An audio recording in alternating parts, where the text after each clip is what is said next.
Welcome to Indiana Sports Beat Radio, brought to you by the Hard Truth Distilling Company in Brown County, Indiana.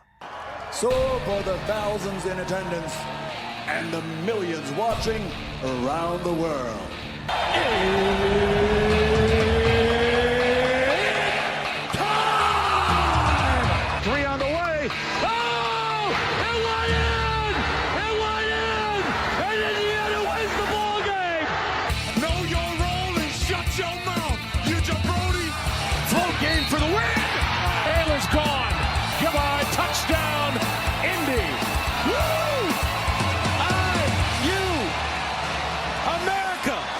They got a football team now! It's pretty simple. I win. Google me. You know that I'm the cream of the crop. Oh. Now, from the Hard Truth Studios, here's Jim Coyle. Hello, everybody. Welcome to another edition of Indiana Sports Beat Radio. Hope everything is going well for you. And your week is going fine as you have hit the midway point. It's all downhill from here. Appreciate you joining us here on this day, this beautiful day. It's been a pretty nice spring. I mean, there have been no bugs. And that has been nice. So I've enjoyed that. The temperatures have been pretty good. I mean, it got up to upper 80s yesterday, but it didn't feel that bad. There was no humidity. There's been no humidity. So it's not like we can complain a whole bunch. Doesn't do any good. You can't do anything about it, right? But yeah, hope all is going well with you and yours. Appreciate everybody joining us no matter where or how you're listening on one of our great affiliates like 97.7 ESPN, The Ref, always the right call in Evansville. 12:30 a.m., 104.7 FM, WJOB, the voice of the region in Hammond and Chicago, and 1380 The Fan, Fort Wayne Sports Station. Keep it locked right where you have it throughout the day for the best in sports coverage. You don't have to go anywhere. And other than following us, of course. And if you're following along on social media like YouTube, hit the subscribe button. And if for some reason you're following on Facebook, it'd be better for us if you would find it on YouTube. But we'd rather be on radio for you wherever you are. So, but how is your day going? How's the week going? You've made it to the halfway point. Yeah, the Knicks fired Tom Thibodeau, and who just said that they have a who just said something? They have a candidate for the Knicks, Dan Hurley. He thinks Dan Hurley is. You know what? Well, he flirted with the NBA a year ago after winning his second NCAA championship, when the Lakers made that big offer. I don't think the Knicks will make an offer like that, number one. But there's a big difference for Hurley. That's a great point, Heath. There's a big difference for Dan Hurley in the Los Angeles Lakers and the New York Knicks. He's an East Coast guy, you know. Is that ego? I don't think that he can coach NBA. It's not that let me rephrase that. I don't think that he would do well as a coach in the NBA because of his antics. It's not antics, he just loses his mind during basketball games. Outside of that, he's not like that. But I don't think that would play in the NBA. Well, I know it wouldn't play in the NBA. I mean, you can't tell. I'd love to see him tell an NBA referee, I'm the best effing coach in the league, like he did. That it wouldn't go well. But Yeah, we'll see. I don't think so. I think that he knows where his bread is buttered, that the NBA is a completely different animal. A completely different animal. It takes a different kind of coach. You have to approach it in a completely different kind of way. Speaking of, how about Rick Carlisle? He's just the second coach in NBA history to take a second team, different franchise, to the NBA Finals. Bill Fitch with I remember he did it with the Celtics, not sure who else. Pat Riley, of course, the former Lakers coach, and Miami. Bill Jackson, of course, Bulls and the Lakers. Larry Brown, don't know who he did it with, but long time coach. And Alex Hanum, it's a short list, man. And that's a short list, but Rick Carlisle, coach of the year, in my opinion. I don't know. I don't know how he doesn't win that. There's no way. I mean, this is a team that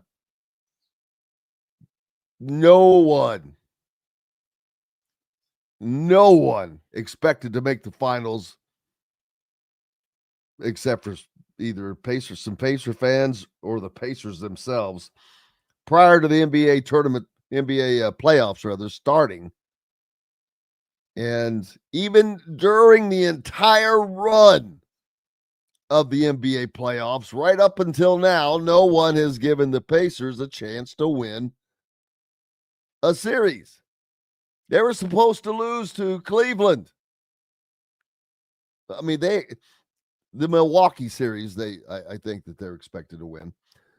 But other than that, they were not expected to get past Cleveland. No one picked them. They were not expected to get past the New York Knicks. No one picked them. I'm talking about like ESPN national media guys. And here they are playing in the NBA Finals. Now, they have a tall order with the Oklahoma City Thunder. But if the Pacers can get out and play like they can play, they have to win. Someone said this yesterday. They have to win one of the two first games. I know they're both in Oklahoma City, but they have to show that we can beat you, and we can beat you at either place. And they can't go down 2-0. It's just when you get down that far, that's a hole you got to climb out of. That expends a lot of energy. Plus, they just need to take home court advantage away from Oklahoma City. And that would send a hell of a message. So they've already had coach of the year. The Cleveland coach won it. See, I don't think they should give coach of the year's award or those any of those awards out until everything is done. Let's see how everything plays out. Cleveland, wasn't Cleveland expected to do well? Russell says if Hurley would go to the Knicks to coach, he would expect to take Mullins with him? What, are you out of your mind? The kid's not going to the NBA yet. He may in a few years, but he's no one and done. No one and done. There's no one and dones here, baby. Go sell crazy somewhere else. We're all stocked up. I'll get into the Brittany Grenier thing. It's been talked about by everybody already. I know this is nothing new. But allegedly, Brittany Grenier, and I'll be honest, Has there ever been a question about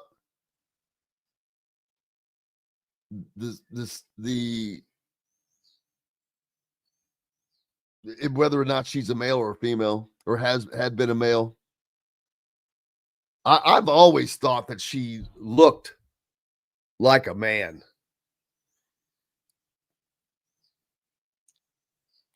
I just don't know.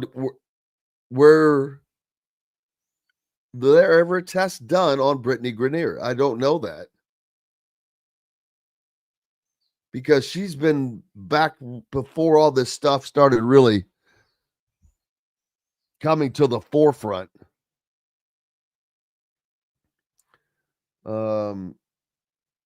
But apparently, allegedly, she said, effing trash white girl about Caitlin Clark during a thing, which trash talk is no big deal, except for this is different because this is directed, this is pointed, this is purposeful, and it's purposeful in a purposeful way. It cracks me up, the disdain that Caitlin Clark brings from these jealous other players. But forget that for a minute. I want to go back to what was said. Effing trash white girl. Now, reverse that. Had that been, I don't, this is not stuff I normally get into, but this world is just got to get off its ass. Reverse that. Reverse that saying. Had that been a Caucasian person saying effing trash black girl, how would that have gone? In this situation, I'm pretty sure we can tell. The WNBA is a weird place. Not that a lot of people, I know some of you care, some of you watch it, but it's just a weird place, man. You want to talk about some weird cliques and jealousies? It's crazy. Yep. It's crazy because they should be thanking, in the beginning, even Angel Reese, because she was part of the big noise coming over. But Angel Reese is just another mouth. She is just a mouth. It's not her game that's doing the talking. It's her mouth that's doing the talking. Caitlin Clark continues to just be Caitlin Clark. And I'm not I don't follow WNBA, but I also do follow storylines, and it's crazy. It's ridiculous that this kind of stuff goes on. These are supposedly adults. But the jealousy kills me because everybody in that league has benefited. They're now riding on direct plane rides instead of going commercial, as they all were prior to the arrival of Caitlin Clark. Nuts. You would think that they would be on their whatever, standing up and just be happy.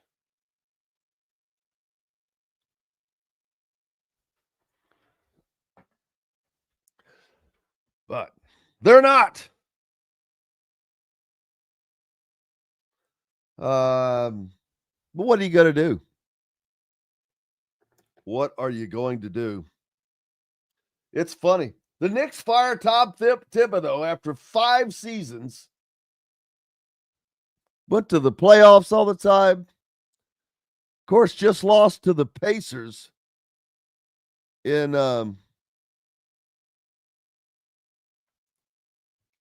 4 games. Seth, appreciate you joining us. Hope you can find us on YouTube. But nope, no goody news on Goody. There's been no news on any of those guys. My question is, are Anthony Leal and Luke Goody going through workouts right now? I wonder if they're going through that process, preparing in case. I would imagine they are, because you have to be ready in case you get the call. Put me in, coach. So we'll see. But getting back to the Knicks, man, it's not for my. I don't care, but he's done a good. Thibodeau did a good job with the Knicks. The Knicks had done things they had not done in years and decades, and I don't see the reason for firing your coach because you got beat by a hotter team. But maybe New York doesn't think that the Pacers were good enough to beat them. The management. Well, you weren't good enough to beat us. It's not like they have been in an easy conference. The Celtics have been pretty damn good. I mean, they it's not like they're losing to Joe Schmoes. I firing a coach is just not always the answer. Sometimes it's obvious. I don't have to go very far for some examples at Indiana when it gets pretty obvious. But this, to me, was not. I just don't think this was warranted, but I don't care. Knicks can do what they want to do. The NCAA baseball tournament is underway. Indiana's not in it, of course. Did not make the NCAA tournament this year. They're at the super regional point of things. And this is when it gets fun. As a matter of fact, my daughter was all tore up. Ole Miss, ranked number 10, lost to Murray State. Murray State knocked off not just the number 10 team, but Ole Miss is one of those Southeastern Conference, always good in baseball. Baseball is a big, big deal in the Southeastern Conference. And at the schools. My daughter loves going to those baseball games. I mean, it's huge down there. I think the bracket is set for the College World Series, right? The Super Regionals have been set. This is fun. I mean, this is fun. The College World Series is a blast to watch. We'll talk more about it. There's a Super Regional in Louisville. You want to go check out some great baseball? You'll get the opportunity. Louisville and Miami of Florida. That's on Friday when that one kicks off. Some of the other spots, Corvallis, Oregon. Oregon State taking on Florida State.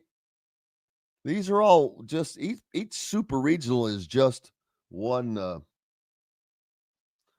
person, or I mean one matchup.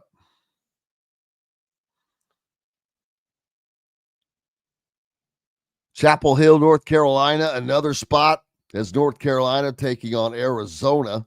Boy, there's some travel. Auburn takes on Coastal Carolina. These start this weekend. Well, as I mentioned, Louisville starts Friday. Most of these start Friday. Los Angeles. UCLA taking on the University of Texas San Antonio. They upset someone, and I cannot remember whom it was.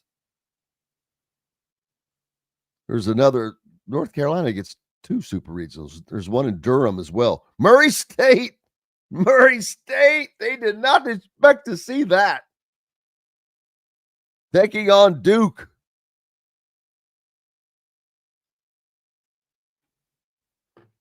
Man, I love that. Now I'm going to have to pull for Murray State in the NCAA baseball tournament.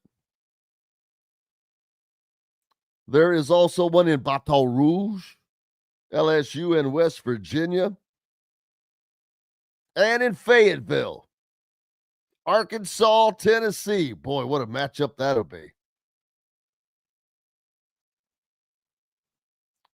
Are there more? Or just the, those were the other ones. That's how they got there. Hey, we've got more coming up. So Shannon Griffith hopefully is joining us.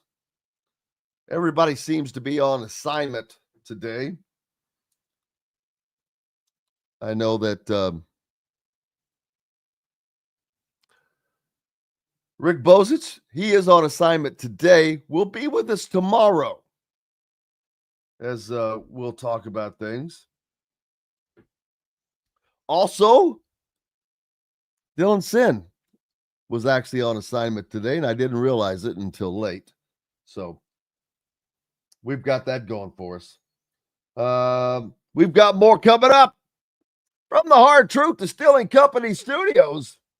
I'm back with it on the other side. Appreciate you being with us as always. Hope you're having a great day. And we're going to make it even better. Andy Moore Honda is Bloomington's #1 Honda dealer for a reason. Buy a new Honda and get a 3-month break from car payments. That's right, no payments for 90 days. That includes the all-new, all-electric Honda Prologue, and you get it for just 0.9% financing. Or the 2024 Honda Ridgeline Black Edition or the Honda Accord LX, both for just 1.9% financing. Get more to your door from AndyMooreHonda.com, Bloomington's #1 Honda dealer and your best place for new and used vehicles. If you're looking for a new home in the Indianapolis area, you need Cheryl Sizemore from Brick and Ivy Realty. Cheryl Sizemore has over 2 decades of experience, and that could be the difference in getting the home you want in today's tough housing market. Reach out to Cheryl at CherylSizemore@gmail.com or 317-701-0838. That's 317-701-0838. Let Cheryl Sizemore sell or find your new home today. Located on 325 acres in beautiful Brown County, Indiana, Hard Truth Distilling Company is the biggest and the best craft distillery around. While Hard Truth is already known for producing internationally awarded whiskeys and spirits like Hard Truth Sour Mash Bourbons, Sweet Mash, and Hard Road Rye, as well as their cinnamon vodka and the always popular Toasted Coconut Rum. Hard Truth Distillery offers so much more. With a full-service restaurant, ATV, and distillery tours, as well as live music, you can spend an entire day at Hard Truth Distillery while making your entire family or group happy. And that's the Hard Truth. Hard Truth products are available across Indiana, as well as many other states. So no matter where you shop, if they don't carry your favorite Hard Truth product, tell them you want the truth, the Hard Truth. Hard Truth Distilling Company encourages you to enjoy all of their products responsibly and to never drink and drive. Welcome back to the Hard Truth Distilling Company studios on this Wednesday. I hope your day is going well. Your week is going well because you're at the halfway point, baby. It's all downhill from there. Coach Shannon Griffith, kind enough to take some time to join us on this day when everybody else is out on assignment. But kind of works that way sometimes, if you know what I mean. Oh, yeah. No assignment for me. I've got an assignment. It's right here, baby. Right here. Indiana football just got a commitment from Kenton Mondo. And the day after that, Coach Griff had the video breakdown up and ready to go at thehoosier.com. For those of you that are not subscribed, you're missing out. I'm telling you, the information that is there is unbelievable. If you're an IU fan and you want to know what's going on, you need to go to thehoosier.com. But besides all the local coverage and great things like the video breakdowns, articles nonstop, Alec Lasley and Kyler Staley, Zach Browning, killing it. In addition to that, you've got Joe Tipton, you've got Jamie Shaw, who was on with us yesterday, Steve Wiltfong, these national guys that are more in tune than anybody. On 3 is the way to go, but get your subscription to thehoosier.com. Go there right now and do it. It's $1 for the first month, 50% off the rest of the way. Yeah. Coach Griff joining us now. So in watching him before you put the video breakdown together, besides, I'm sure he was hard to pick out. Yeah, he had some things that you can't coach. 6'7" and 315. Yeah, I'm like, as a junior, you can only in high school, right? You can only imagine what he's going to be this year heading into his senior year. Well, wait till they get him in college and they start feeding him. You know, I know that mom and dad are feeding him, but IU's going to feed him. They're going to give him all this stuff that, you need this, you need this, you need this. Oh, no, you need more, you need more. It's amazing. Oh, yeah. I mean, first of all, let's talk about that. When programs, it doesn't matter what it is, any team, program of any sport, when they're trying to add weight to, especially in football, because they burn so many calories. I guess everybody does. So the amount of intake sometimes is just utterly amazing. Oh yeah. Of what they're supposed to eat. I mean, so why don't you give us some examples of guys that through the years when you knew that they were trying to add weight, how much in one sitting they would consume? Well, the way the game's changed now is that, each team has their own nutritionalist that has a plan for each individual kid.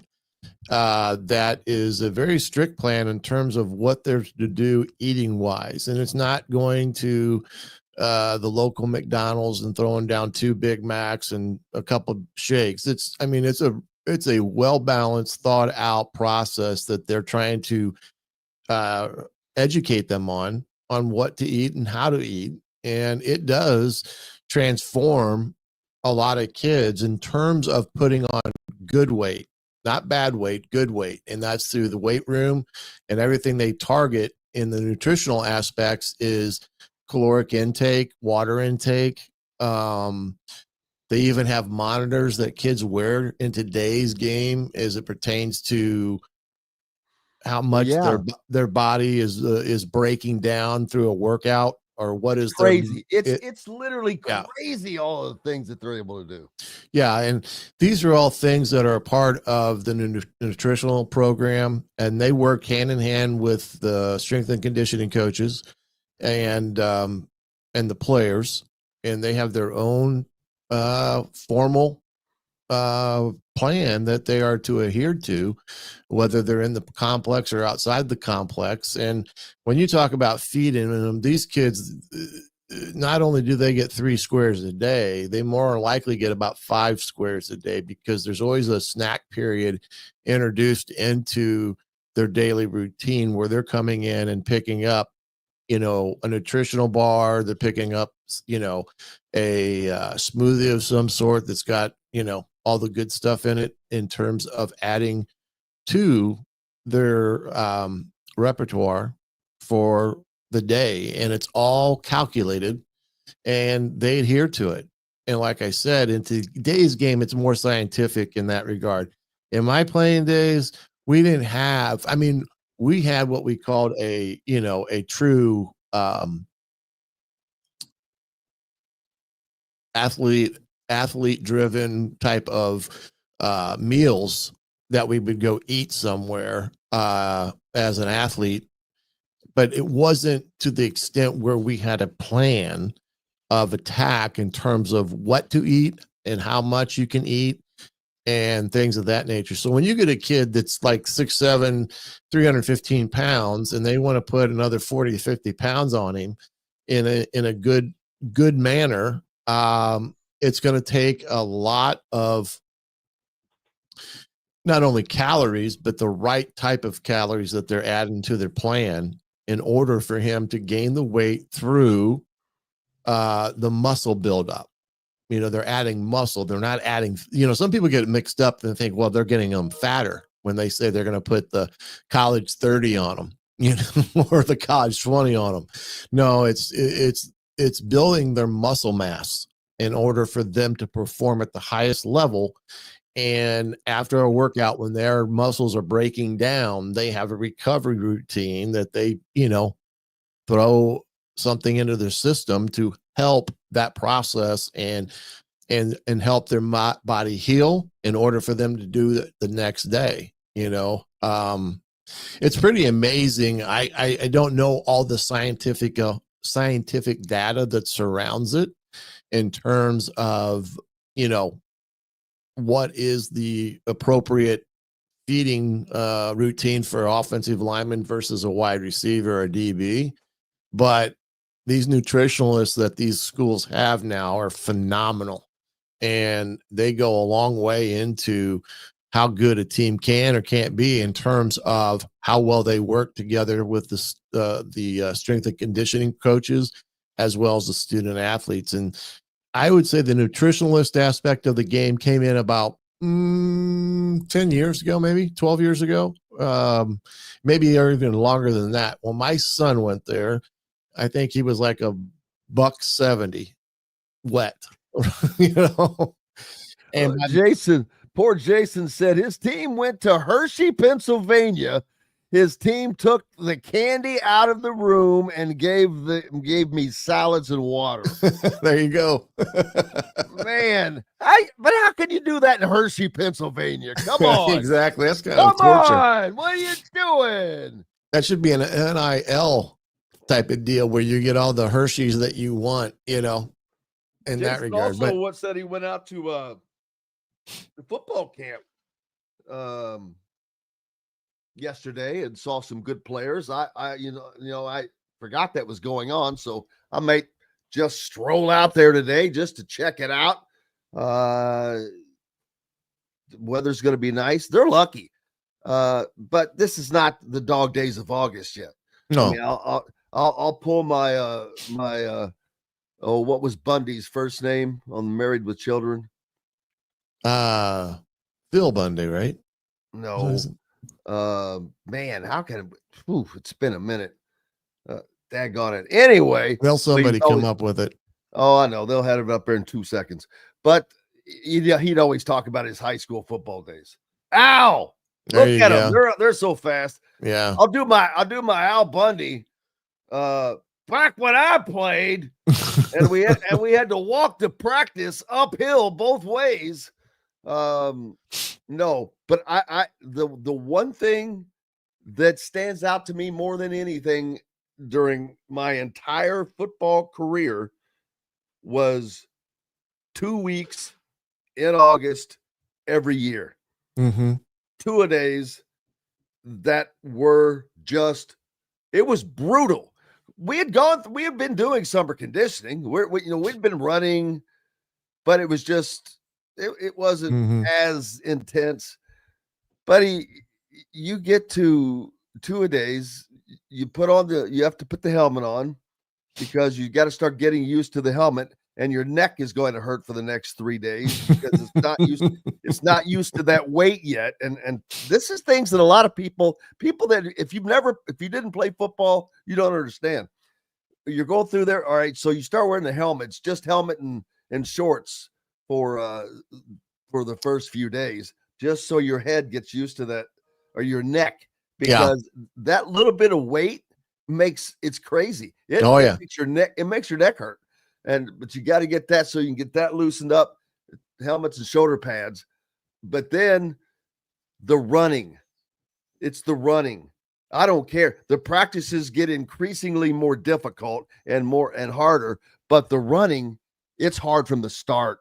It's just brutal. It's hot. I was in Southern Indiana. It was humid as hell. Yeah. Every year, I remember going into the locker room and going, why in the hell am I doing this to myself? Why? Why don't you just quit? It was, oh my God, I hated two-a-days. Yeah. Oh, gee whiz. Well, think about this. When we were back in the day, let's just put it back in the 80s is when I was playing, early 80s, mid 80s in high school.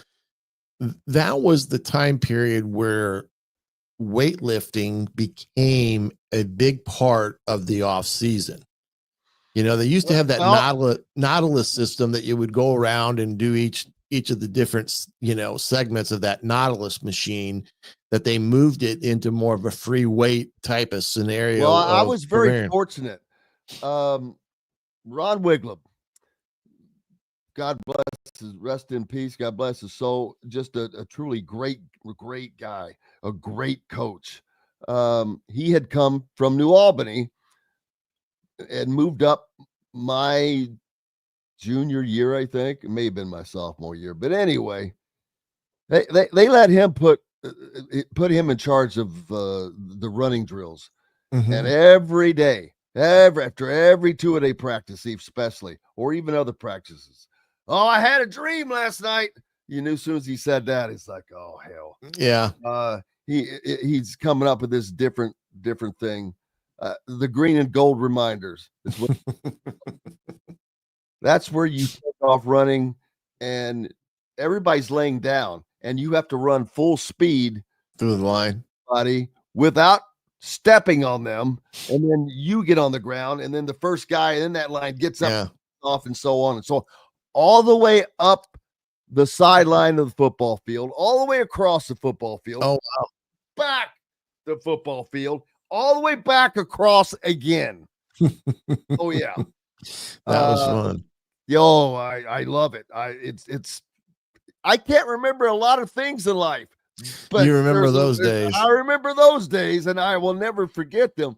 But it was also some of my greatest memories in the world, because that was, for me, I was rodeoing then as well, and I didn't play football in college, so there's not, that's memories that I don't have, so mine stopped there, but it was still a blast. I loved playing. I wish I could go back and play again with the knowledge that you have now, but yeah, we'd all be better. Oh boy. But it's such a great time, and I love the sport, and I hope that the kids continue to just, they've gotten so good at it. The high schools, whoo, man, the talent. And Indiana is getting their share. We'll go, getting back to the Kent Mandu. That's a second Wisconsin offensive lineman that Bob Bostad, we got to give him the credit, has pulled out of there. And let me tell you, what do you think about when you think about Wisconsin? Big old grain-fed offensive linemen opening up big old fat holes for some of the great running backs that they had, where they used to run the hell out of the ball. But it's not necessarily for IU to run the ball, but to do both. Yeah. Pass blocking, which was not a problem last year, to be honest with you. As much maligned as the offensive line was, their pass blocking was pretty good. Now, I don't know if part of that can be credited to Curtis Rourke being decisive and getting rid of the ball, because it definitely was not through his mobility. That's right. for damn sure. But they did a good job on pass blocking. I mean, he didn't get sacked very often at all. I mean, probably 12 times, maybe. I don't remember what the number was. I'd have to look it up. But you compare that to what Fernando Mendoza went through. He's going to think he has gone to heaven. He got sacked 41 times last year. 41. Yeah. Average that out by the game. What's 41 divided by 12? That's over 3.5 sacks a game. Every game he's getting dumped 3.5 times. There were games that Rourke didn't get sacked. Right. I mean, so yeah, it's crazy. No, it wasn't as good against Ohio State. No joke. But that's going to be such a huge difference for this Indiana football team, because it's not just these guys are future guys, but they've brought in guys, Pat Kuhn, and then there's somebody else, but they're, if they can stay healthy, I mean, you got to stay healthy everywhere. That's the key, and that's the hardest part about football, college football especially, is keeping the guys healthy, because you don't have the kind of depth that you do at the NFL level, even though they have less players, but they have more elite players. Right. It's all about last year staying healthy. That was so huge to Indiana, and that includes Curtis Rourke dealing with what he dealt with, and the couple of offensive linemen. They stayed relatively healthy.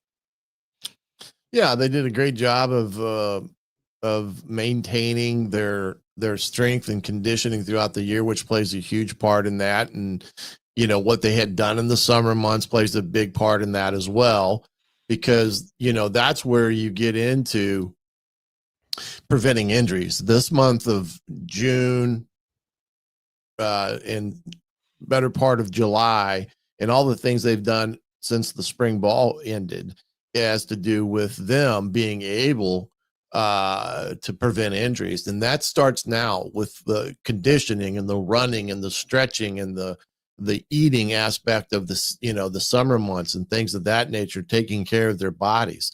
So when you get that all in unison, and you do it correctly, and you have a great team of supporters behind you with nutritionalists and the strength and conditioning coach, and the kids buy into it, you're not going to see a lot of those tweaking injuries that you may see, like with hamstrings and quads and things that keep guys out for a period of time. I think back to EJ Williams and all the issues that he's had over the years that's kept him out of the lineup.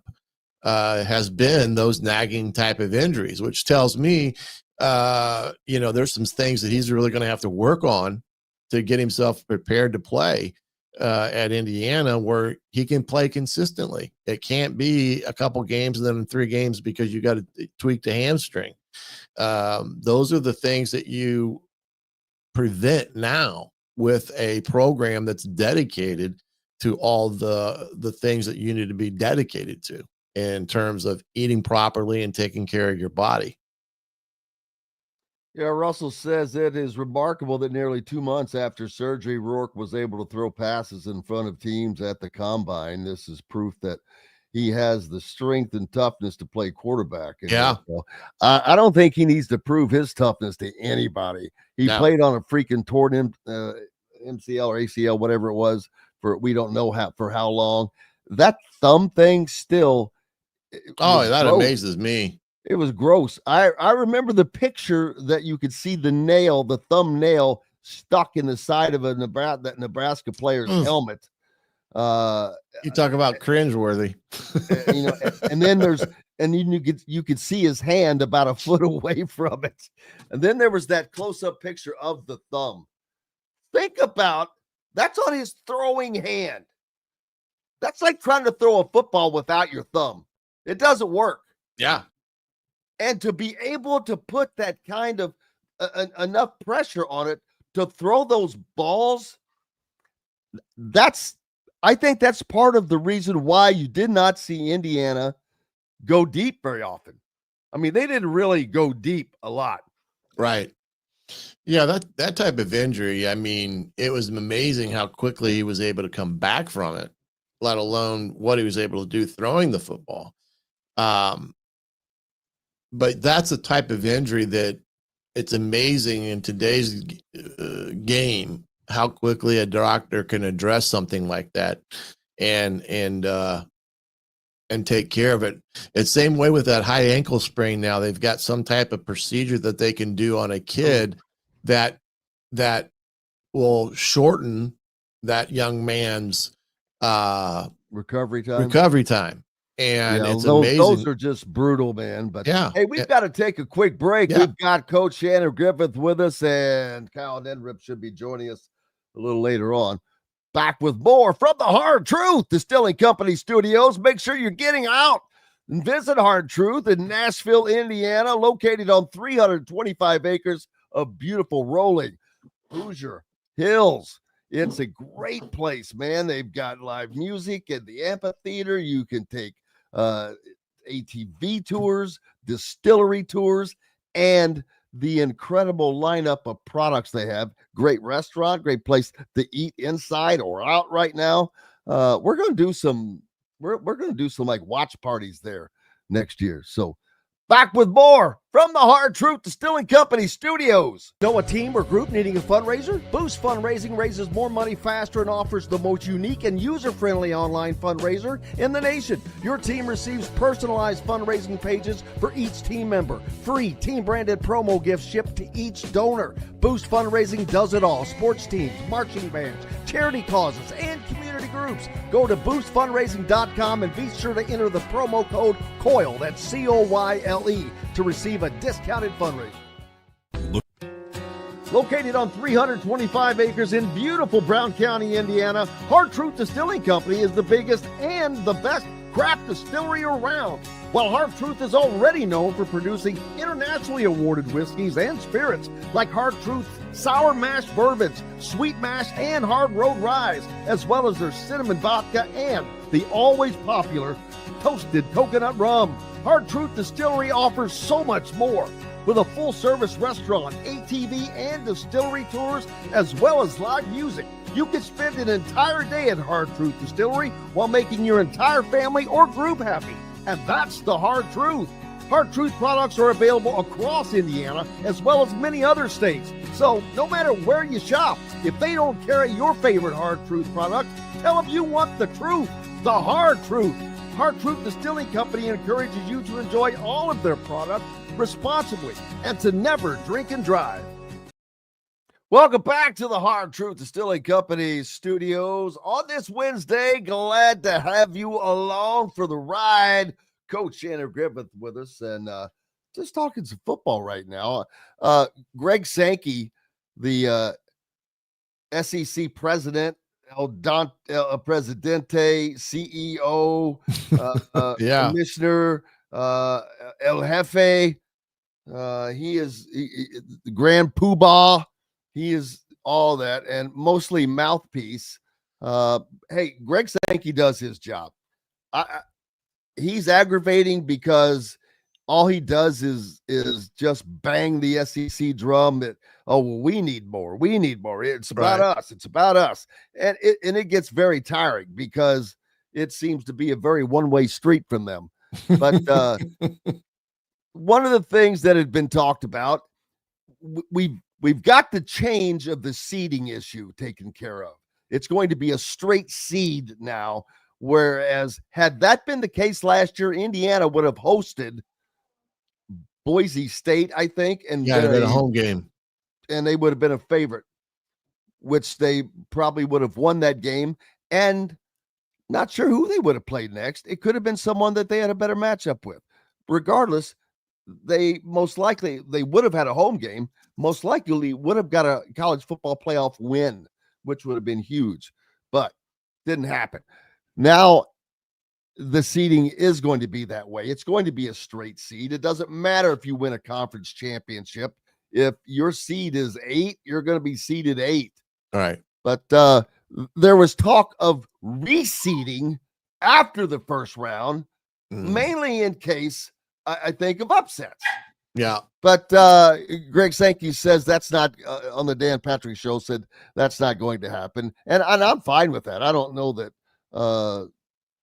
that you need that. But the automatic bid thing, I don't know why either the Big Ten or the SEC should be guaranteed spots, because let's pretend in a world where the SEC is not perfect and the SEC is not the greatest at everything. And in 1 year, maybe last year, for example, they don't have teams that appear to be worthy of being in. If Alabama, everybody was beating that drum from down there. You know what? Don't lose to freaking Vanderbilt. Right. Ole Miss, don't lose at home to a Kentucky team with a losing record. I don't care. They don't have an argument to that for me. No, you lost those games. You lost those games against Vanderbilt. Was not a terrible team. They were a decent team, but Alabama versus Vanderbilt, no. It's two things are not equal. Losing to Kentucky at home? No. That's as bad as Notre Dame losing to Northern Illinois. Notre Dame, I don't think. Yeah, I don't know. But anyway, I did not think that there were 4 SEC teams that deserved to be in over the teams that were going in. Indiana was the big sticking point for a lot of people. And could they have played with Alabama or one of those type teams? I don't know, because of the offensive line. Alabama, I wonder, could Indiana have beaten Alabama last year? I think with the offensive that they had, they very well might have been able to. I don't know, but we'll never find that out. Now, this year, Indiana they've got a tougher row to hoe, but they've got to do 2 things. And I've talked about this relentlessly. They've got the trilogy of road games that, I mean, there's 2 others, but these are the 3 that matter, because the other 2 at Maryland, of course you have to win that. Up at Purdue, of course you have to win that. But Iowa, Oregon, and Penn State, not only are they road games, I expect Iowa to be ranked. I don't know if they'll be ranked that quickly, because that'll be the 5th week of the season. So very possible. Illinois is damn sure going to be ranked. I've seen them ranked in some top 10s, Coach. Yeah, They have some top 10 rankings, and it's all because of, they had a really good year last year. They finished well in the bowl. I beat an SEC team at the time. Add to it, they got a returning quarterback that's going to be lights out. And it's not unfathomable that they won't be a top 10 team. When it comes that time, but yeah, Indiana's got a juggernaut of a 3-game road stretch, or 3-game Big Ten stretch, I should say. Illinois, Iowa, Oregon. And that in itself will probably say a lot about what Indiana's season will look like in the Big Ten. I mean, those are going to be really good ball clubs. You said it, Iowa's improving. They got a quarterback now that they think they can win around, on top of their defense that's always been good. Of course, Oregon, we know what Oregon brings to the table and everything, but it's just going to be an interesting three-game stretch there. And parting my dog who's in the background driving me nuts, the puppy is. We have to have the name. This is Archie, the new puppy we got running around here. He's Little Rhodey, little Scottish Terrier, and he's a terrier when there's people in the house. You didn't name him after Little Rhodey, did you? No, I had nothing to do with the naming of Archie because I wasn't involved. This is during the Purdue game that I found out that my wife and my daughter decided that, we need another dog, and a breeder had called them in Ohio, and they had one, and she was on the road, and I didn't know I had another dog in the house until I came home from the Purdue game. Ryan says you should have named him Dropkick. That's right. Yeah. I didn't know this was happening at the time. Little Archie. So now we've got Little Archie. Well, Archie was a dog of a coach, so that kind of works out that way. Not to be a problem. Hey, we've got to take a quick break. We've got lots more coming up from the Hard Truth Distilling Company studios. We're back with all of that and more right after this. If you're looking for a new home in the Indianapolis area, you need Cheryl Sizemore from Brick and Ivy Realty. Cheryl Sizemore has over 2 decades of experience, and that could be the difference in getting the home you want in today's tough housing market. Reach out to Cheryl at CherylSizemore@gmail.com or 317-701-0838. That's 317-701-0838. Let Cheryl Sizemore sell or find your new home today. Located on 325 acres in beautiful Brown County, Indiana, Hard Truth Distilling Company is the biggest and the best craft distillery around. While Hard Truth is already known for producing internationally awarded whiskeys and spirits like Hard Truth Sour Mash Bourbons, Sweet Mash, and Hard Road Ryes, as well as their cinnamon vodka and the always popular Toasted Coconut Rum. Hard Truth Distillery offers so much more. With a full-service restaurant, ATV, and distillery tours, as well as live music, you can spend an entire day at Hard Truth Distillery while making your entire family or group happy. And that's the Hard Truth. Hard Truth products are available across Indiana, as well as many other states. So, no matter where you shop, if they don't carry your favorite Hard Truth product, tell them you want the truth, the Hard Truth. Hard Truth Distilling Company encourages you to enjoy all of their products responsibly and to never drink and drive. When it comes to apparel and promotions, Freethink has you covered, literally, whether it's 24 or 200 shirts for sports leagues, businesses, or groups. Freethink Apparel and Promotions can also create your very own merchandising store. Freethink Apparel and Promotions did it for Indiana Sports Beat Radio, and they can do it for you.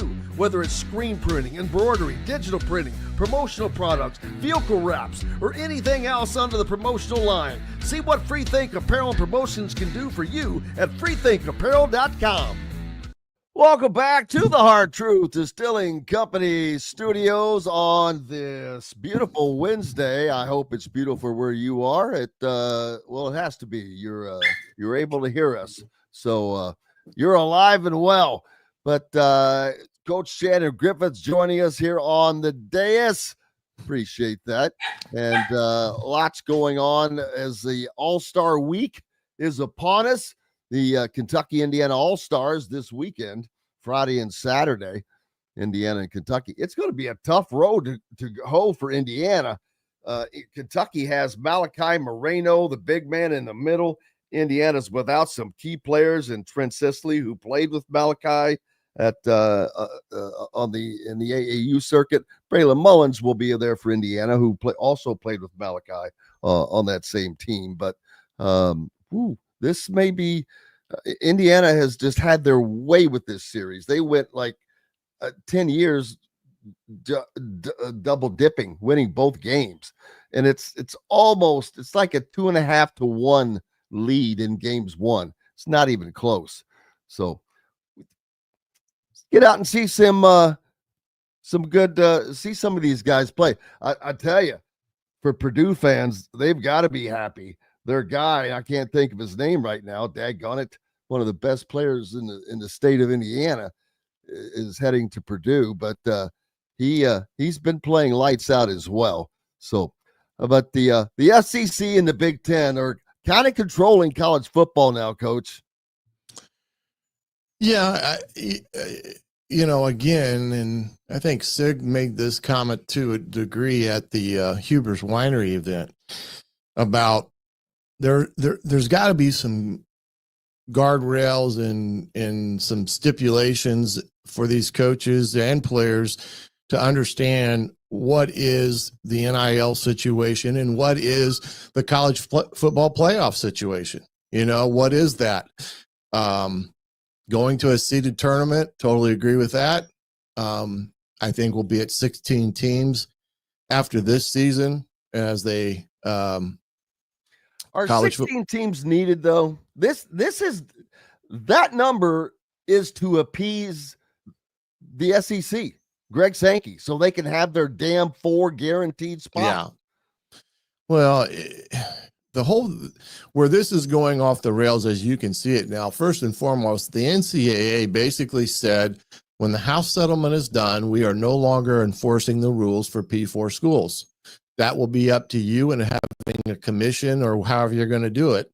But the NCAA is not going to meddle with the Power 4 schools anymore because of, the paying of the NIL money and broadcast rights and all the things that get into it. So that's one problem that they all have, because they got to have a governing body to oversee everyone.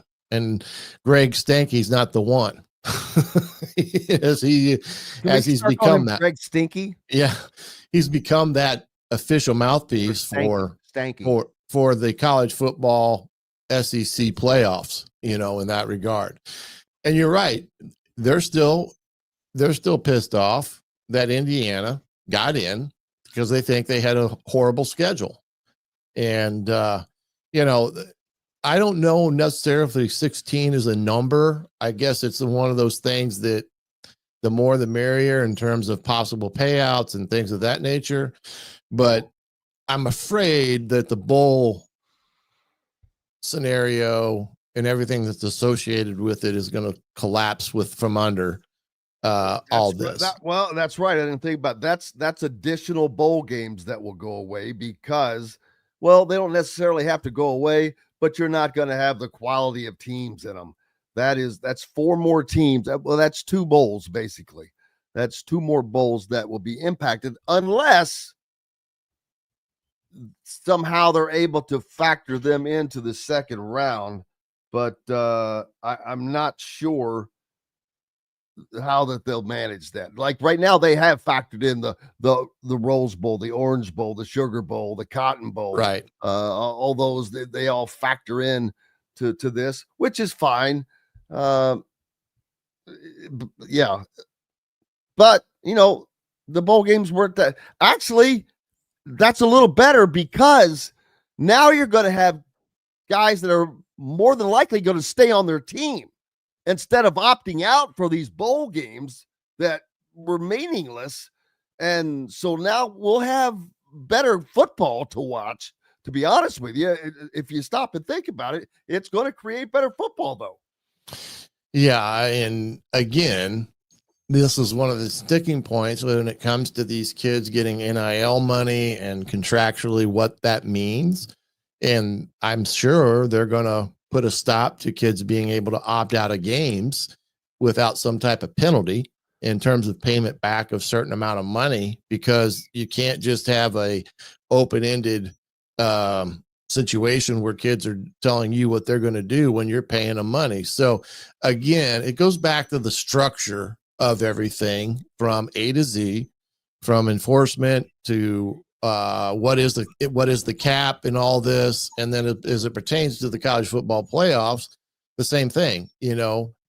I get it why the Big Ten and the SEC essentially want 4 teams, a guarantee. But if I'm the ACC and I'm the Big 12, I feel insulted that they're saying to me that you are not worthy of any more than 2 teams.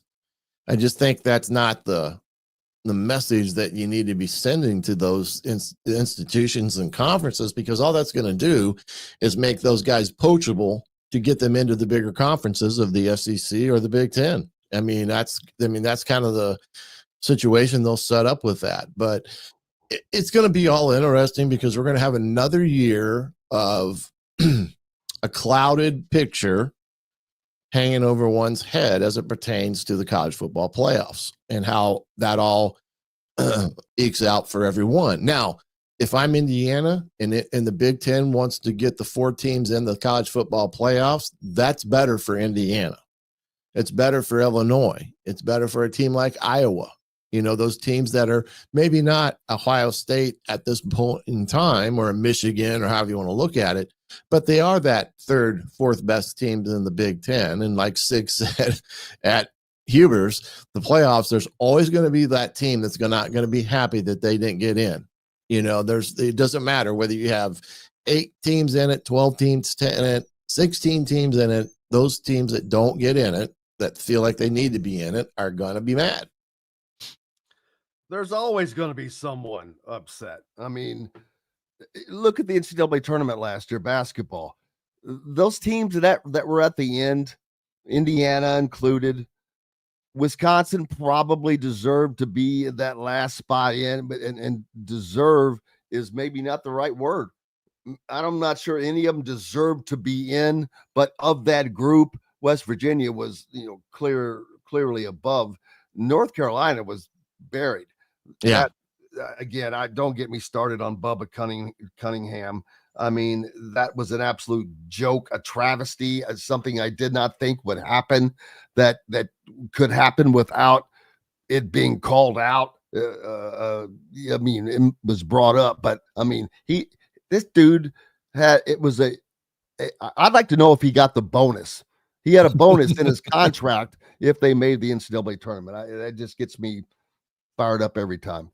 But yeah, I forget what I was talking about. But what were you saying? No, I was just talking about how the playoffs is never going to be perfect. There's always going to be a team that you think should have gotten in will not get in, and that's just the nature of the beast. And there are going to be blowouts that you did not expect to be blowouts. Nobody expected Tennessee to get the ever-loving crap kicked out of them at Ohio State. Now, I guarantee you most Tennessee fans thought they were probably going to go up there and win. Oh, no question. Because Ohio State was coming off of that loss to Michigan. So they're like, dude, we're going to waltz up in here like it's Rocky Top, man. No. Yeah, they got Rocky Topped, all right. Baby. Yeah, they got flattened. But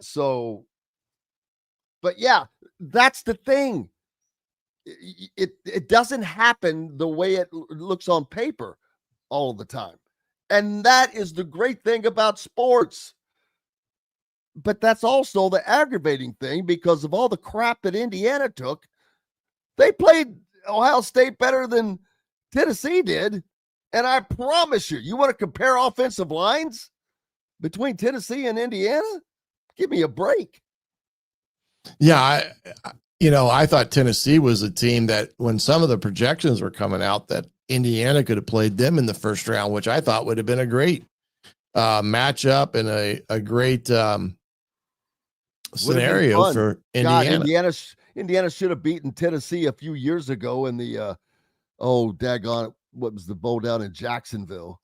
Daggone it, I'm drawing a blank on the bowl game that it was. But the Gator Bowl? Gator Bowl, yeah. Mm-hmm. Gator Bowl. Still driving me. I was on the field there in that fourth quarter. Indiana has a 14-point lead with what 9 minutes to go. They had just scored to go up 14. No. Tennessee scores to get within a touchdown, I believe. Yes, to cut the 14-point lead in half. They're going to kick off. There's only 4-5 minutes left in the game, maybe, or something. Everybody in the world going, onside kick. Got to look out for the onside kick. Got to be ready for the onside kick. Are you ready for the onside kick? No, no, you're not. Completely fooled. It wasn't that they dropped the ball or something, and they may have, but they were not ready for the onside kick. They did not have the hands team out there. In one of the greatest blunders of all time in my mind, I'm just like, why? How do you do that? How do you give up a 14-point lead? And that Indiana has just blown so many opportunities to not be Indiana. You go back to the Pinstripe Bowl, 2015, that damn field goal that went over top of the upright. And in college, if it goes dead over top of it, over it, where it's ruled no good. And the official said that it was over the top, no good. Last field goal, they lose that game. They haven't won a bowl game since 91 against was it Baylor? Yeah, the Cotton Bowl. But if they win a CFP game, does that kind of end that streak? Does that count as ending that streak? It does in my mind. Oh, absolutely. I think any college football playoff win trumps anything in the world of the whatever bowl game that you would have played in, or if you're in the college football playoffs, to me, and you get a W, that's even a +1 on any bowl aspect of things. But again, like I said, this is another year we're going to have a little bit of cloudiness as it pertains to some things, because they still haven't done in some respects what they need to do in terms of formulating a commission or a structure that's going to oversee everything from NIL and that type of stuff. Well, the NCAA is basically going to not go away, but they're in essence, I believe, going to be remanded down to just running the championships. Well, they're going to still take over the eligibility, things like that. They're still going to be involved with the lower levels, such as the FCS and the Division II and Division III, which they run their playoffs. That's a NCAA. Well, they run. Oh yeah. So where it's going to be interesting is, how does this fall for basketball? Because if the NCAA is saying we're not going to be involved with the Power 4 teams because of that's a great question. Well, is the NCAA tournament I think the it would be the same.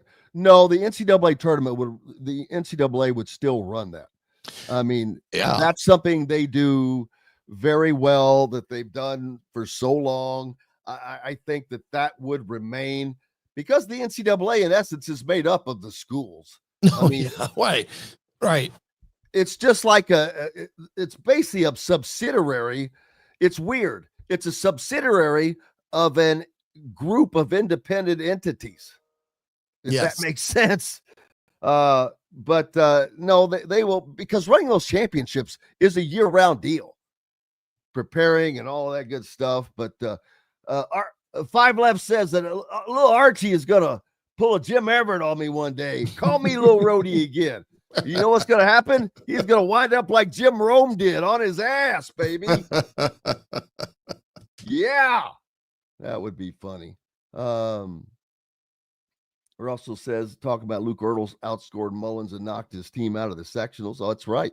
Hey, Cal Neddenriep will probably be joining us here a little bit. We'll talk some all-star action. John asking, are schools paying recruits monthly that have committed until signing day?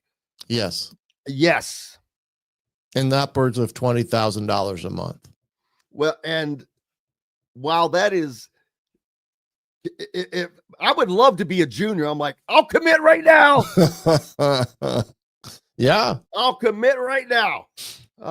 It's a great way to keep a kid committed until they get to signing day. It's almost the only freaking way. Exactly. But the thing is, now they're all going to want this. Who wouldn't? Hell, I would. I'm like, hey. I'm like, hey. And it's outside the school's purview because what the collectives and the ones that run the NIL aspect of things, they can do what they want to do when it comes to these. But what about high school rules in each state? Yeah, I don't know how that would affect this state by state thing. Yeah, man. I would say in Indiana, it would be illegal because that would mean what is not illegal in Indiana? Yeah. Because it would affect the amateurism rule that they have in place. Now, a lot of state legislators are going back now because of the things that have changed at the collegiate level that do impact high school level kids, is the fact of this situation right here where a kid could get $20,000 a month, and maybe a kid says, look, that's better for me and my family if I'm going to get $20K to stay committed, but that means I lose my senior year in basketball or whatever, so be it. Because if you've already got a guarantee of when you're going to go on, I don't know. It would still be hard, man. Well, it'd be hard, but maybe I remember in high school, I was, you're a high school kid.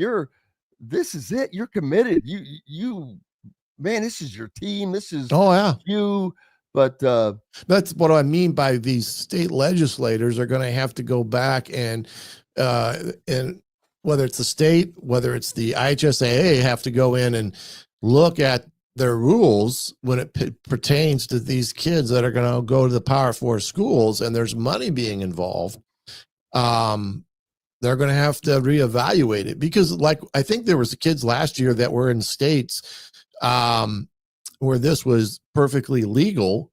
They were signing NIL deals over $1 million as the senior in high school. There were kids making $1 million last year in NIL money because they had such a big following in social media that they were doing, product endorsements. Hey, we've got to take a break from the Hard Truth Distilling Company studios. Cal Neddenriep should be joining us soon.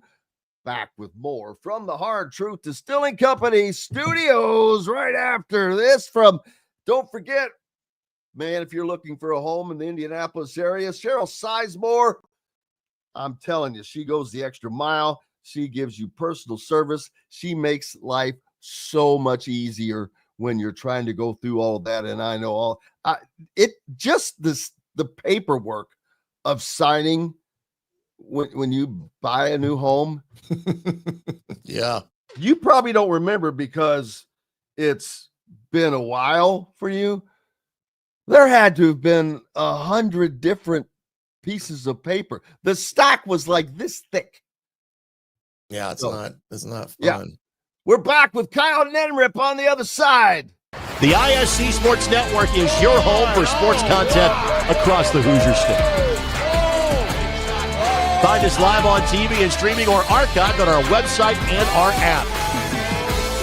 The ISC is your one-stop shop for the content you want to see, including high school sports, college sports, and other great events throughout the year. Subscribe to our streaming service and get access to it all. ISC. Local lives here. Know a team or group needing a fundraiser? Boost Fundraising raises more money faster and offers the most unique and user-friendly online fundraiser in the nation. Your team receives personalized fundraising pages for each team member. Free team-branded promo gifts shipped to each donor. Boost Fundraising does it all. Sports teams, marching bands, charity causes, and community groups. Go to boostfundraising.com and be sure to enter the promo code COYLE, that's COYLE, to receive a discounted fundraiser.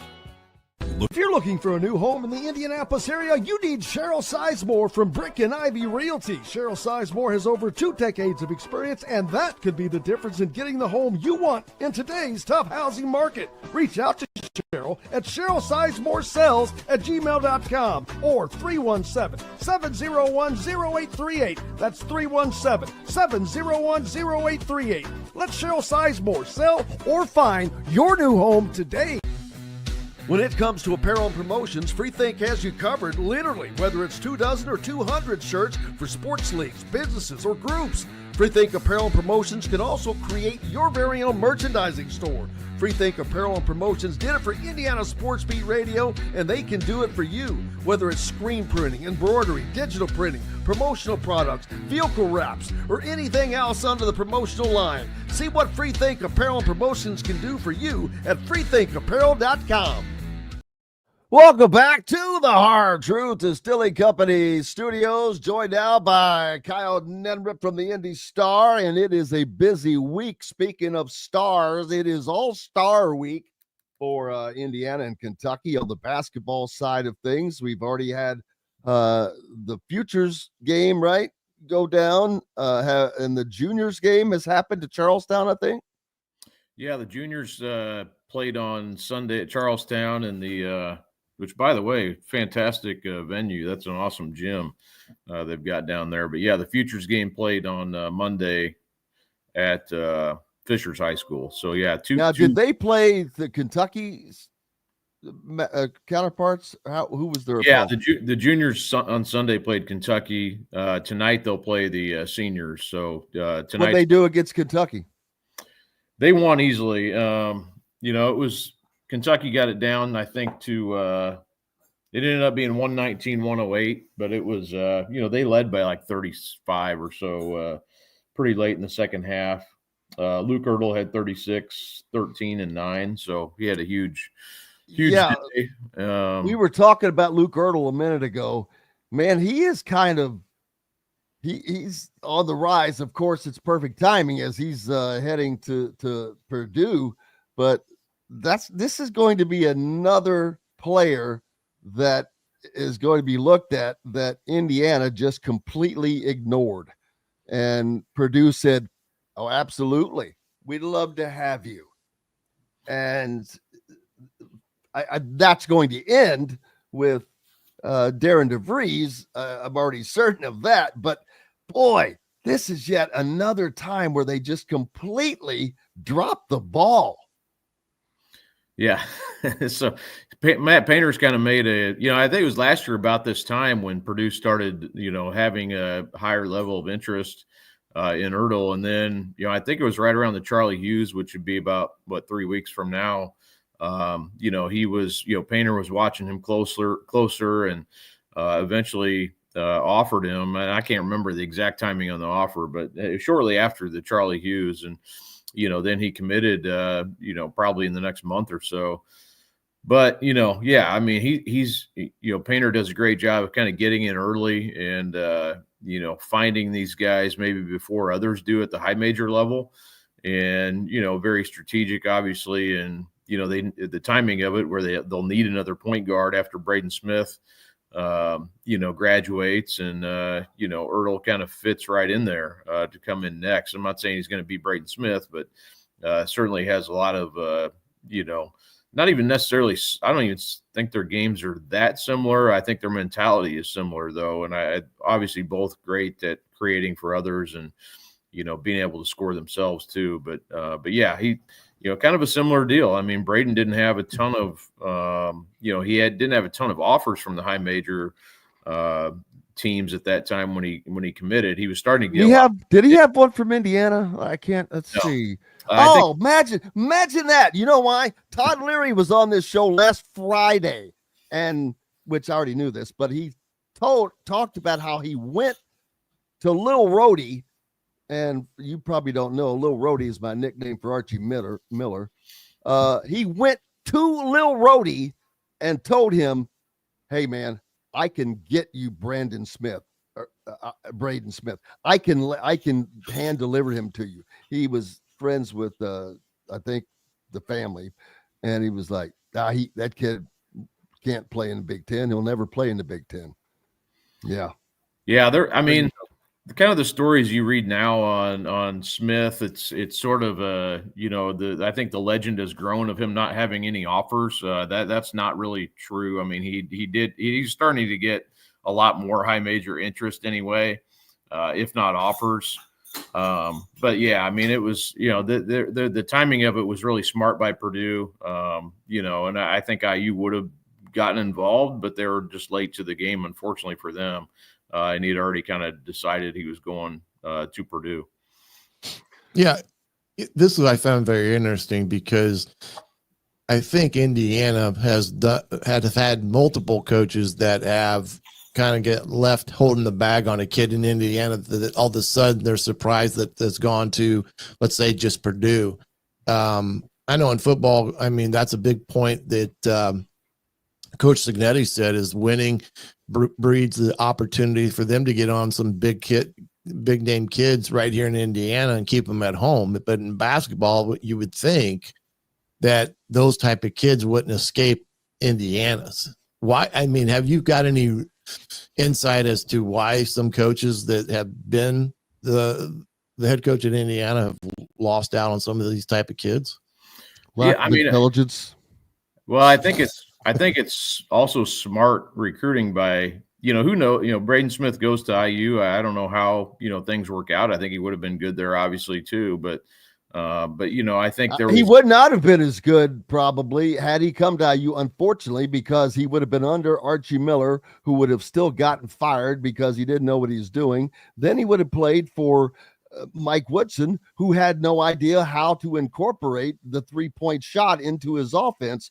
Although when he did have Jalen Hood-Schifino, that worked, but they're kind of different type of players, or similar but different. Yeah, I mean, and that's kind of my point is I don't know how, I think he would have been good. I don't know if he would have been this good. So I think Painter had a plan. Painter knows I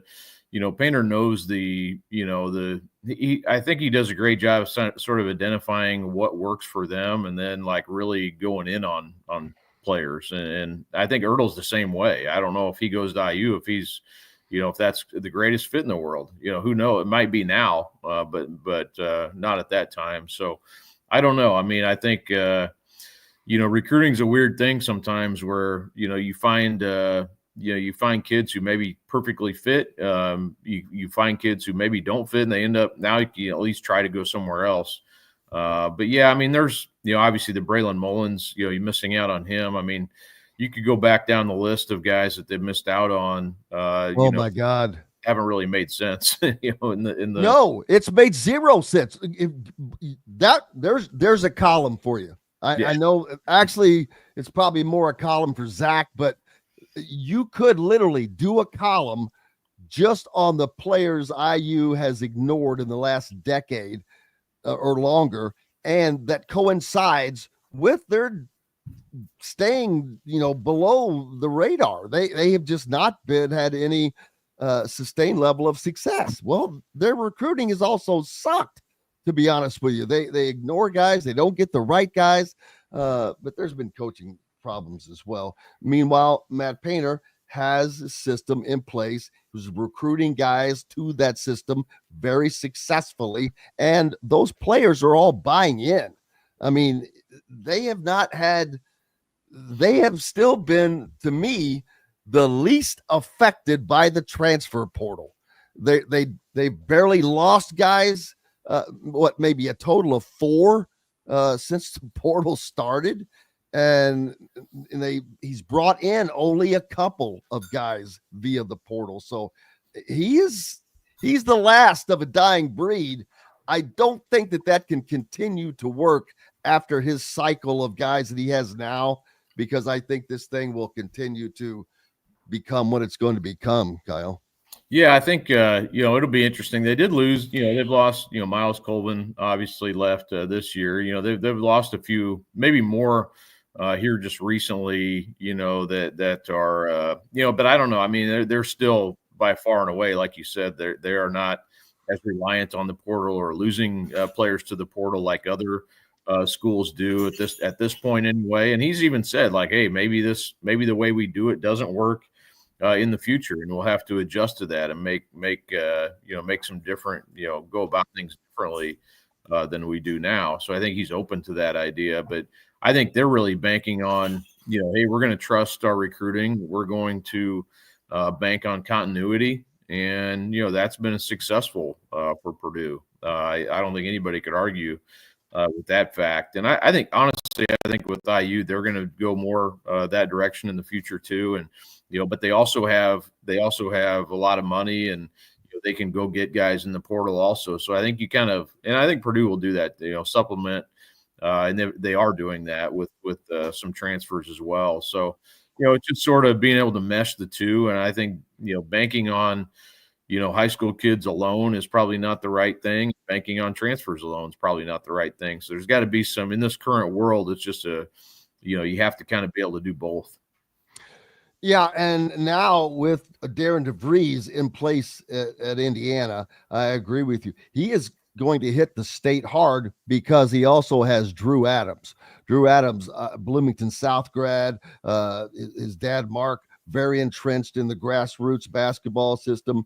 Drew knows this grassroots. He has great contacts. And Darren Adams is a down-to-earth guy. From what I've read from a lot of the guys that talk to him and in the interactions I've had with him, just down to earth, normal guy. And I think that Indiana is going to be a very different team this year. They may not win as many games as people would like for them to win this season.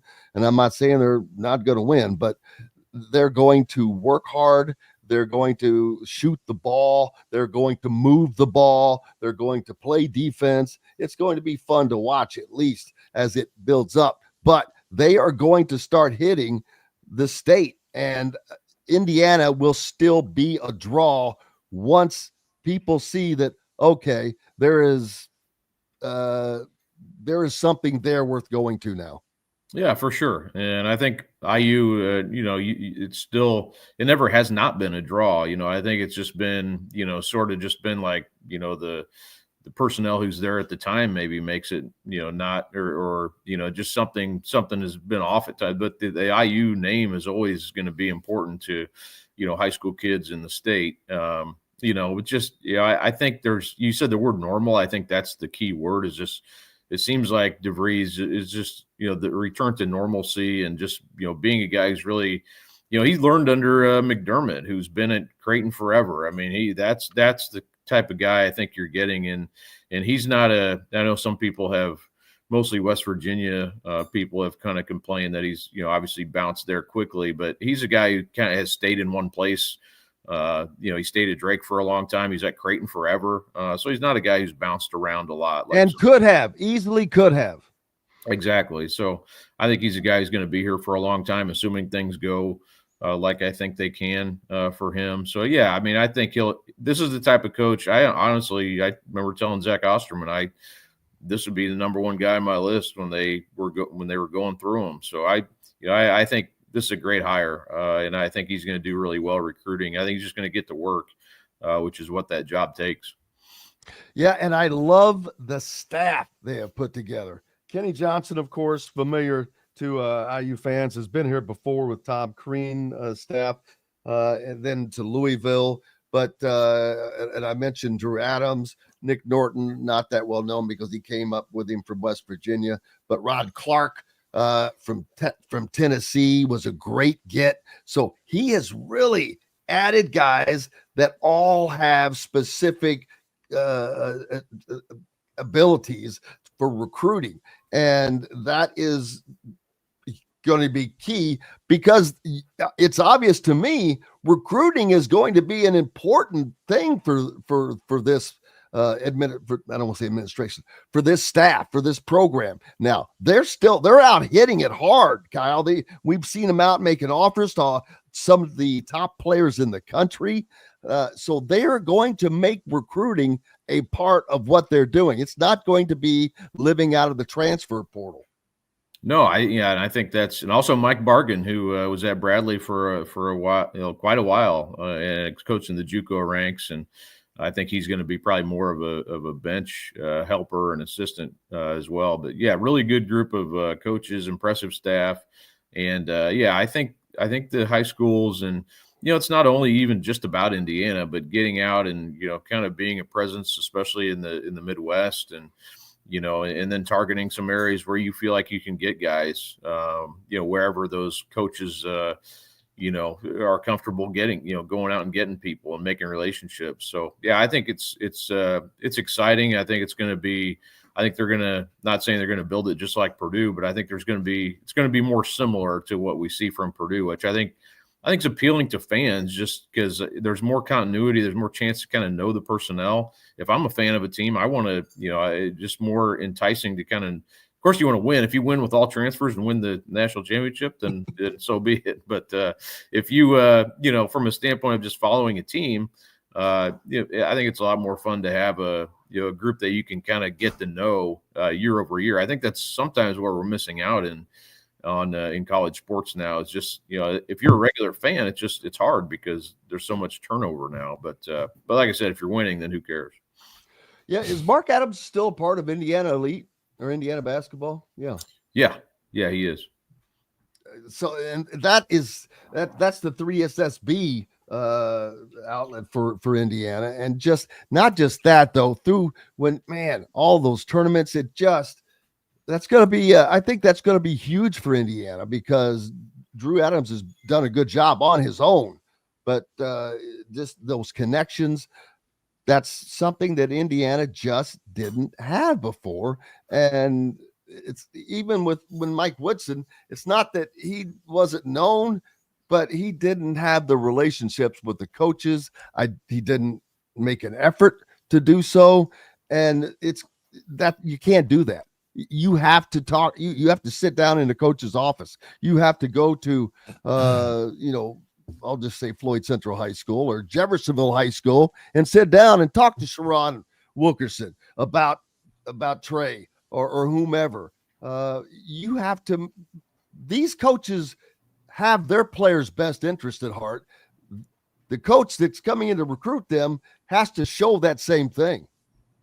Yeah, and I think for a large part, his staff I think was doing a good job building relationships. I know even in Braylon Mullins' case, like they Brian Walsh they had a great relationship with, and but I think in his personal case, and he's said this is they just didn't have the style that they could sit down and hey watch the film and this is how we're going to use you. They didn't really have that, so that was a big reason he ended up at UConn, because I think he would have probably gone to IU, if all things were equal and, maybe if the situation was different. But, yeah, I mean, it's just, it's – and not to, can't – don't want to just – I mean, Mike Woodson's gone. There's no reason to relitigate all that over again. But, it's just, the things that you hear, it's like, well, I mean, it's sort of the nature of it is you have to be out recruiting and, especially if you're the head coach, that's a lot of the work you put in is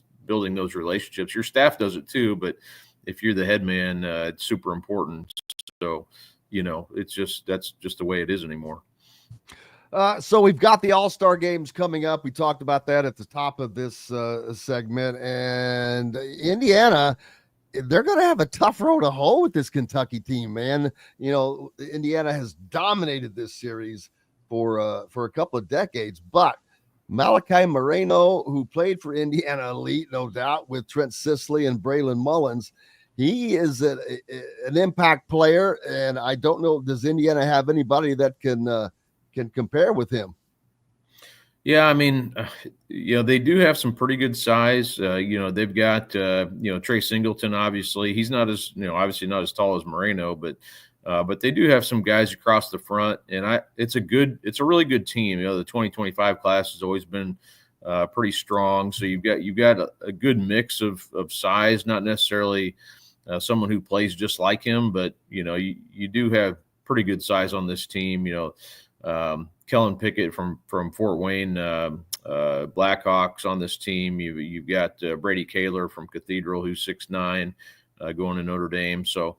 But yeah, it'll be interesting. And even like last year, I always go down and cover the Friday night in Kentucky, and it's always tough. It doesn't matter. Like Kentucky's revved up. You're going into play in Flory Badunga got teed up last year, and he's never had a tee in his life. I know, I remember that. Yeah. He had like 4 fouls in the first 2 minutes. Yeah, and then he fouled out on the technical, and it was like, what is going on here? I mean, everybody was like, Flory is not a guy who's going to get teed up. So you don't know what you run into is what I'm saying. So, yeah, you do. It's if you're in Kentucky, that's the only way they can win. They've had their ass kicked for 3 decades. Yeah. The series is almost 2.5 to 1. And it's what is the series? Do you know the series record?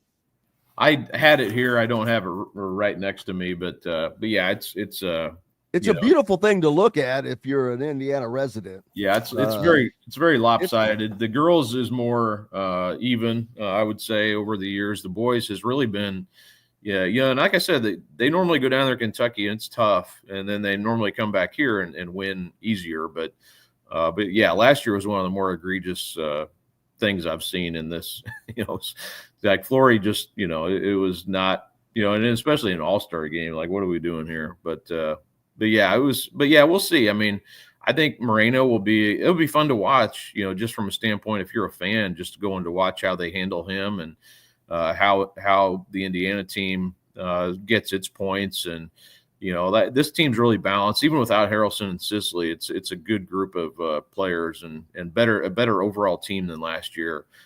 So I think they'll be okay. But I know they've been, this Kentucky team is, they normally have some good players too, and it'll be interesting to see what happens. But yeah, should be fun. The junior game tonight will be fun as well. That's always something people look forward to.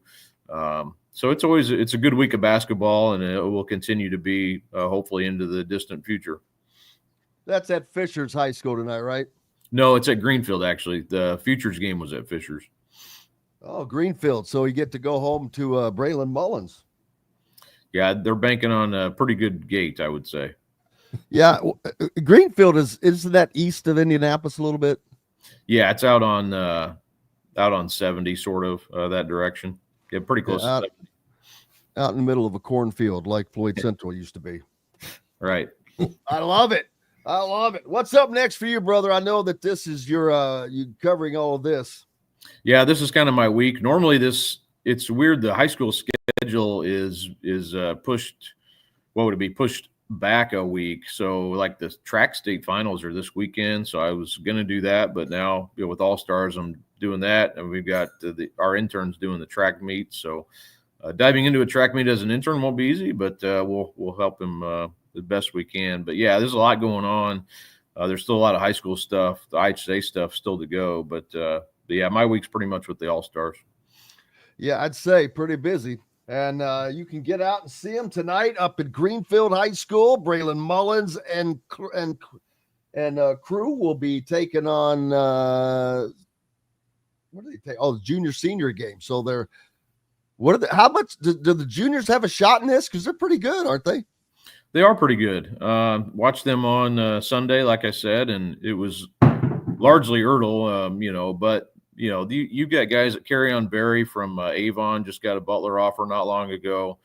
Justin Curry from Noblesville, a really good player. Dikembe Shaw from Crown Point. I don't know if people know about him. He's a really good player. So yeah, they've got some talent. I would give the edge to the seniors, but I believe the juniors will show up and give them a pretty good game. The Ertl factor will be something to watch tonight. And see if Braylon can kind of get back at him for that sectional championship game.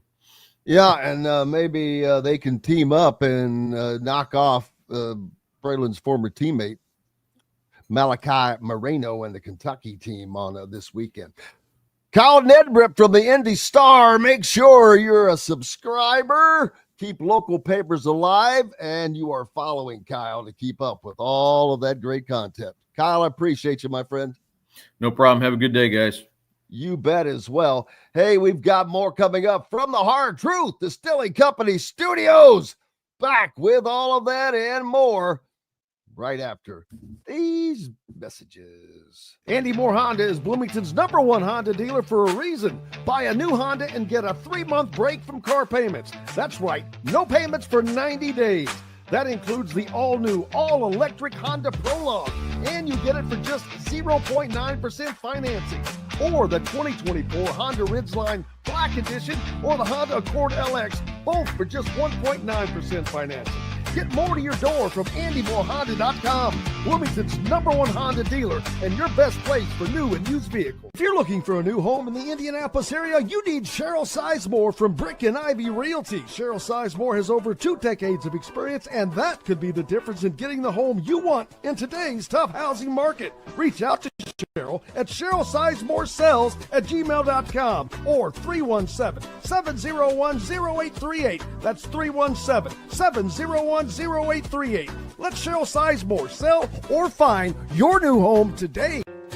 Located on 325 acres in beautiful Brown County, Indiana, Hard Truth Distilling Company is the biggest and the best craft distillery around. While Hard Truth is already known for producing internationally awarded whiskeys and spirits like Hard Truth's sour mash bourbons, sweet mash, and hard road ryes, as well as their cinnamon vodka and the always popular toasted coconut rum. Hard Truth Distillery offers so much more.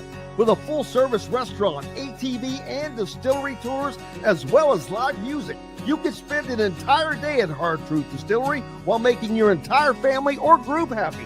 And that's the Hard Truth.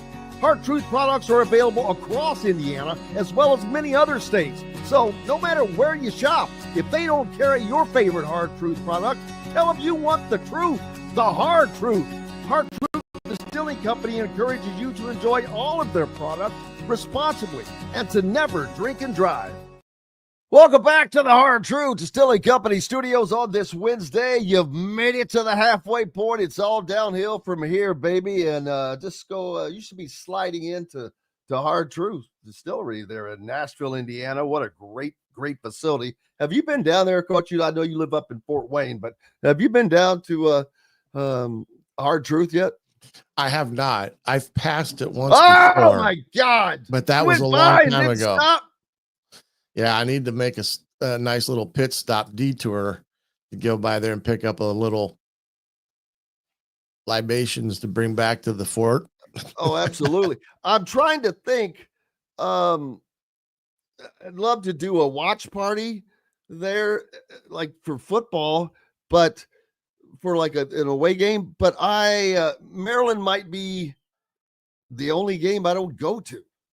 I haven't been over there, but I don't particularly care to go there for that. But I will be going back there. Great place for football. The Iowa fans are great. First of all, they're like Nebraska. They're just old school football fans. They love their football, and it's and you get to do the wave. I mean, and trust me, it hits you every time. Yeah, that is the coolest thing. I've said it before. I'll say it again. That is the coolest thing in all of sports. And it gives me, I get chills right now just thinking about it. It's crazy, but that's and to been able to have done that is amazing. But yeah, I'd love to do a watch party over it. Maybe I'll have to get somebody else to do it. We'll have one, but it'll be somebody else there, which may make it might get better. More people might show up. So that could be on the desk. Hey, I'm thinking about doing a giveaway for new subscribers to the Hoosier.com. Be a great one. I've got this package that the Windy City Smokeout. Now this takes place in Chicago. So I'm not sure how many people would be willing to go up there, but or everybody's listening from all over the place. Yeah, you could be down there, over there, whatever. But it's a 4-day event. I didn't know that. Oh yeah, barbecue and music, baby. Wow. And probably need to be a country music fan. But Thursday you've got Bailey Zimmerman and Co Wetzel. Summer Rae, Shane Smith and the Saints, Baylor Blankenship, Angel White. Then on Friday, Old Dominion and Dylan Gossett. Oh, wow. Josh Malloy, Lauren Watkins. See, the fact that you know these people, I'm like. Old Dominion, I know. I know Old Dominion because they've been around. But Saturday, Kane Brown, very, very well known. Megan Maroney. Yeah. Very well known. Charles Wesley Gooden, Austin Snell, and Cassius Culpepper. Then on Sunday, you've got John Party and Riley Green, Ella Langley. Wow, she's just had that song, You Look Like You Love Me. Want to Go Home with or something. Yeah. I tried that on my wife. She says, no. Didn't work out. No, your second choice. Yeah. So I'm thinking about four passes for that entire event. Wow. So thinking about doing a giveaway for new subscribers to the Hoosier.com. Does that sound like something anybody would be interested in? Just let me know that people are listening now. If not, then I'll save that and do it for something else. But just a thought that came to mind. Yeah, that's a good little giveaway. Yeah. Not bad. Not bad. I'll take it. Five's going to host for me. When did I say I needed to take off? Oh, there you go. For the, what was I talking about? Maybe if I didn't show up, it would be better. Yeah, that was for a watch party at the Hard Truth on a Indiana road game. 5 year in, you're hired.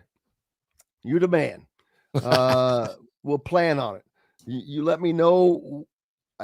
Seriously, if you let me know what games you want to do it, I will put you in charge, and we will set up some good stuff, some giveaways, probably some food discounts, things like that, and get the peeps together.